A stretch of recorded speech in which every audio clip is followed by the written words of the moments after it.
Hey, Sweet Ink 3 here with the Let's Get Real with Foster Care video. So, if you're new to my channel, hello and how are you? And don't forget to like, thumbs up this video if you like it, and don't forget to subscribe. Press that subscribe button down there. I'm sorry. It is kind of late, and I have little Miss Thing, my 9-year-old, named her for YouTube. We're calling her Moana, like the princess of Disney. She's just not having it right now. She's fighting her sleep, and I need to get my house clean. I don't understand how my house got like this, but it is like this. All right, let's get real. Okay, I have 3 bio kids of my own, 3 boys, and then I have my 2 foster daughters who are 8 months and 3 years old. And I work full time, my husband as well. And I haven't had a chance to actually deep clean my house. Just putting things away here and there. And we have our social worker coming tomorrow to do our home inspection that they do every week for the first 3 weeks of the month. And I feel like my house is upside down.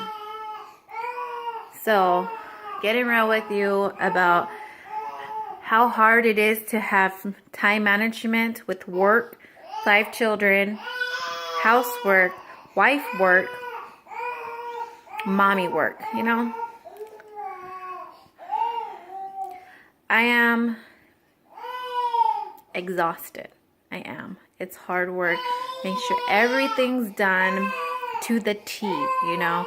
Make sure all your cabinets are locked. Make sure all the knives are locked at all the time.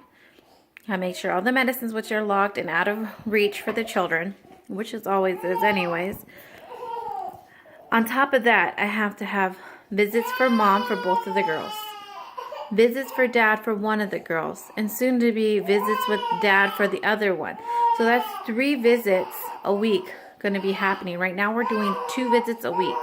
On top of that, doctor's appointments, school functions, extracurricular activities like music and sports, and special time just set aside for myself with my bio children, because sometimes they feel my time is spent more with the 3-year-old and the 8-month-old. The 3-year-old, we're calling her Rosie, if you guys don't remember. My 9-year-old named her. And then the 8-month-old, we're naming her Moana for the videos, for privacy reasons. And then they just switched up they just switched up social workers for the girls. So we have to get her caught up with everything that's going on and the situations and what she doesn't know and what she does know, you know. I'm trying to talk and think at the same time and not give in to our fat girl Moana over there, because I tried everything with her recently. After her visit, she was just very, very cranky. And she was pretty fine before the visit and during the visit. So I don't know what's going on with her right now. We fed her, we changed her, we played with her. But I have to get stuff done. I have to wash my dishes. I have to put away the clean dishes. I gotta fold some clothes. I need to sweep and mop. And I still need to wash a couple loads of clothes, you know. And I need to straighten out the playroom and the boys' room before the night's over. And it's late already, you know. It's 10:30 already. And not to mention, I have to make dinner for my husband because he's working all day long, and he at least deserves to have a hot meal when he gets home. So this is going to wear off. She's going to fall asleep eventually. The doctor said crying never hurt anyone. And sometimes that's all you can do for a colicky kid or a overtired kid who wants to fight their sleep. And I haven't had to do this very often with her. And I never had to do this for my own children, my bio children, because honestly, I'm not going to brag. I'm not going to say just because they're my kids. But I was honestly best with really great boys. Really calm, quiet, collective boys. Still this day they are, except for my 6-year-old. He's a little rambunctious.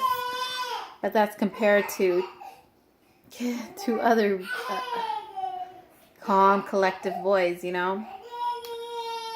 Yes, baby. What's the matter, fat girl? Yes, yes, yes. So, her thing is, I think it's separation. I have her in the next room. I can see her from here. And she's in her little play thingy. But I'm not right there talking to her. I'm not there playing with her and interacting with her. And I think that has a lot to do with it. But I have to get things done too. I've been off for 4 days.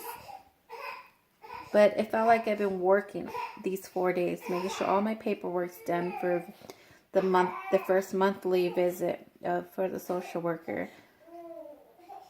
And it's just a lot.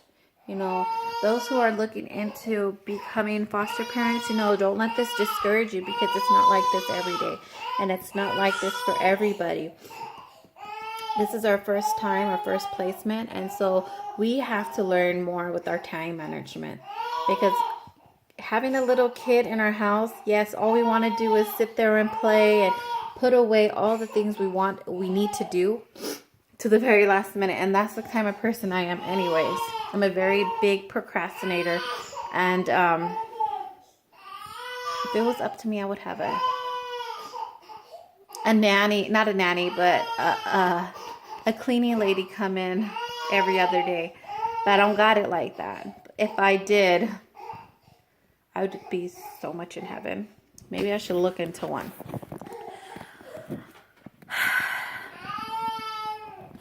So the realization is like setting in, you know.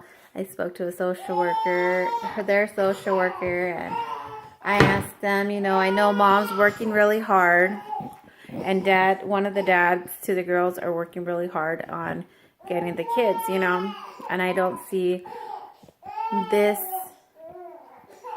case sticking with me forever. I don't see these kids me being able to adopt them, because ultimately my goal is to foster through adoption. And I brought that up. I let her know, you know, my ultimate goal is to adopt through foster care. As for now, I'm working with this case with the 2 children that I have, and there's a total of 5 children, and the mom is pregnant with her 6th child. So if mom doesn't get it together before baby's born, that child comes into the system automatically, you know. But I'm really hoping and praying she does. I love my baby. I love her so much. I do. And I love the 3-year-old so much. But I don't see it like sticking, like I said. But I asked the social worker, you know, is there cases just foster to adopt children that are ready for adoption? Because that's our ultimate goal, and that's what we want. She's like, oh, yes, we just got 2 girls that are ready for adoption, and they're 7 months and 3 years old. I was like, oh my gosh, that's wonderful. But at the same time, I have these 2 girls, you know. And so I talked to somebody that is basically my go-to person who's been doing foster care for so many years. And she's like, well, I know you're having troubles with mom, and you're having issues with her. If you guys are really into it, you guys could put a 7-day notice for the girls and request those 2 girls that are being up for adoption to be placed in your home. But you would have to talk to the social worker about it, who's in charge of the case. And then I thought to myself, that would be awesome. But at the same time, I don't want these girls to feel neglected by us. Like, not neglected, but given up on by us, because it took so long for the 3-year-old to get used to my husband, because she had some problems with males. And we love the baby so much. They say, Michelle, hey, come and adopt her. I would sign those papers on two shakes of a tail feather. 2 shakes of a tail feather. I would sign those papers for her. But I honestly know that the 3-year-old will not stay with me. I know. Her dad's fighting hard for her, and I'm so happy that someone's fighting really hard for these girls. And I know mom is fighting, and she's doing the best she can. And I pray that everything I'm saying about her is happening, because I can't tell you if it's true. I can't tell you if it's fictional, but I set my head for positive things for that.